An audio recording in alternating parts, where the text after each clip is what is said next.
నమస్కారం. నా పేరు శ్రీరామ్ శర్మ. ఆన్లైన్ ఫ్రాడు ఏ విధంగా జరుగుతుంది, ఎంత పెద్దవాళ్ళైనా ఇందులో ఏ విధంగా వలలో పడతారు అని చెప్పడానికి చిన్న ఎగ్జాంపుల్. మహారాష్ట్రలోనే ఒక డిస్ట్రిక్ట్ జడ్జి వాట్సాప్కి ఒక మెసేజ్ వచ్చింది. హైకోర్టు జడ్జి గారు ఒక 50,000 రూపాయలు తన అకౌంట్కి ట్రాన్స్ఫర్ చేయండి అని చెప్పేసి మెసేజ్ వచ్చింది. అది నిజమే అనుకుని సదరు జిల్లా జడ్జి గారు ఆ నెంబర్కి ట్రాన్స్ఫర్ చేశారు. తీరా చూస్తే అది ఫ్రాడు.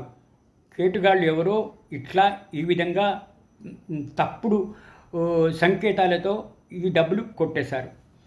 తర్వాత కంప్లైంట్ ఇవ్వడం జరిగింది. చాలా సీరియస్గా తీసుకున్నారు. ఇట్లా ఇన్ఫర్మేషన్ టెక్నాలజీ రంగంలోకి దిగింది.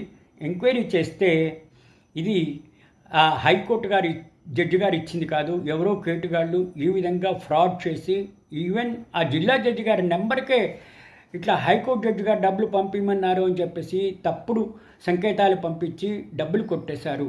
కాబట్టి దీని అర్థం ఏంటి? మీ మొబైల్ ఫోన్కి వాట్సాప్ నుంచి ఏదైనా డబ్బులు పంపించండి అని అంటే అది నమ్మకండి, ఫ్రాడ్ అవుతుంది, ఈ డబ్బులు తిరిగి మీకు రావు అని చెప్పడానికి ఇదొక ఉదాహరణ. పెద్ద హైకోర్టు జడ్జి గారే ఇటువంటి మోసాల లోపల పడ్డారు, మనమెంత? కాబట్టి జాగ్రత్తగా ఉండాలి. ఎవరైనా సరే వాట్సాప్ మెసేజ్లు కానీ ఎస్ఎంఎస్లు కానీ వచ్చి నాకు మీ క్లోజ్గా ఉన్న వాళ్ళకి డబ్బులు పంపండి అంటే పంపించకండి.